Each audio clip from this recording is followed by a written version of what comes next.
యాదాద్రి భువనగిరి జిల్లా గుండాల మండలంలోని వంగాల గ్రామంలో పౌర హక్కుల దినోత్సవం సందర్భంగా అధికారులు, ప్రజాప్రతినిధులు పాల్గొని పౌర హక్కులపై గ్రామ ప్రజలకు అవగాహన, సైబర్ నేరాలపై అవగాహన కల్పించారు. ఈ సందర్భంగా వారు మాట్లాడారు.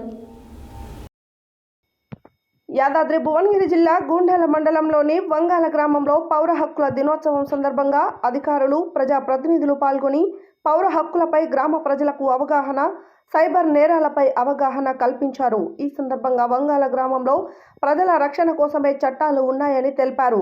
పౌర హక్కులకు భంగం కలిగించే వారిపై చట్టపరమైన చర్యలు తీసుకుంటామన్నారు.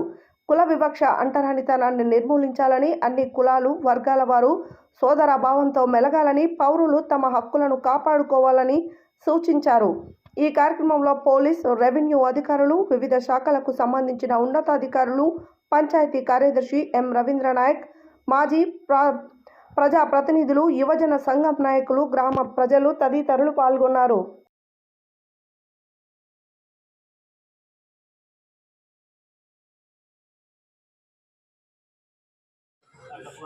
బంగారం వాళ్ళకి వచ్చి ఇట్లా పట్టుకొని బంగారం తీసుకొని పోతుంది.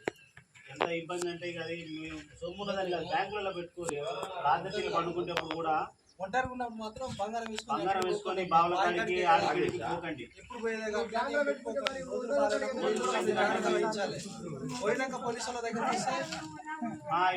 అట్లా కాదమ్మా, చూసి అంటలేను. ఎందుకంటే బంగారం అనేది ఎవరికైనా కూడా ఆశ ఉంటుంది. ఇగో పైగా ముస్తుడు పెద్ద మనిషి, ఎంత ముసలా ఉంటుంది, 65 ఏళ్ళు, 3 తులాల బంగారం మెడలో పోయినాడు. పైగా పెద్ద మనిషి ఏమన్నా చెప్పి మెడలు వేసుకుంది, చూసుకుంటే అనాజపురమే. మళ్ళీ ఆయన మన ముసలాయన కూడా ఎమ్మటే ఉండు. ఏం చేస్తారు చెప్పాలి, ఏమి చేయలేదు. తప్పనిసరైన పరిస్థితుల్లో ఏంటంటే రోజులు ఏంటంటే ఒకవేళ ఫంక్షన్లో పోయినా, బస్సులో ప్రయాణం చేయాలనుకున్నా కూడా మేమేంటే మీరు చెప్ప బయటకు కప్పుకోవాలి, జాకెట్ కు పిన్నిస్ పెట్టుకోవాలి. ఇట్లా పిన్నిస్ పెట్టుకోవాలి లోపల నుంచి. జాకెట్ కు పిన్నిస్ పెట్టుకుంటే ఏంటంటే కొద్దిగా బలంగా ఉంటుంది. అట్లా ధరలు పెరిగినాయి కాబట్టి దొంగలకు మంచిగా ఇది ఒక ఆనవాళ్ళం అయిపోయింది. ముఖ్యంగా ఏంటంటే మనం గాలిలో దీపం పెట్టి దేవుడు అనొద్దు. మన వస్తువుని మనం కాపాడుకోవాలి. మన సొమ్ము ఏంటంటే ఇక రేపు బంగారం అంటే బంగారం అన్నట్టే ఉంది, పిరంగానే ఉంది. అది మళ్ళీ కొనుక్కోవాలన్నా కూడా ఒకసారి చేయాలిపోతే మళ్ళీ ఒడ్డుకి రాదు.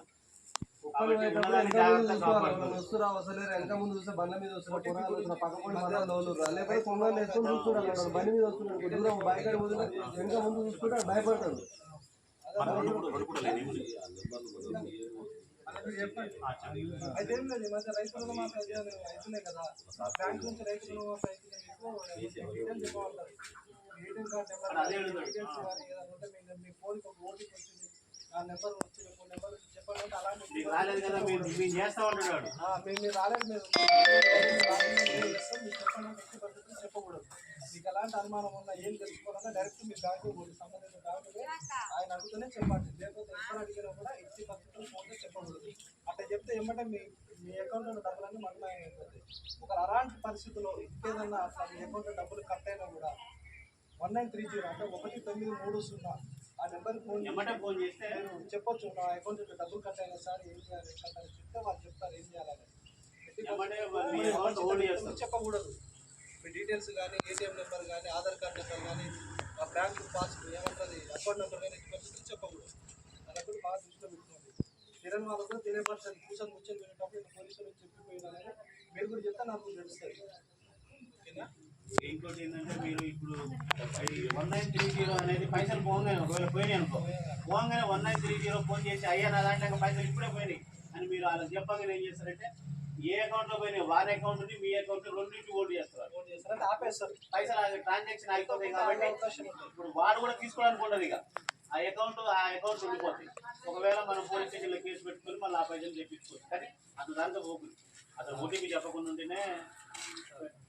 ముఖ్యంగా ఏంటంటే ఇప్పుడు మనకు ఊళ్ళల్లో ఈ హైదరాబాద్ పోయి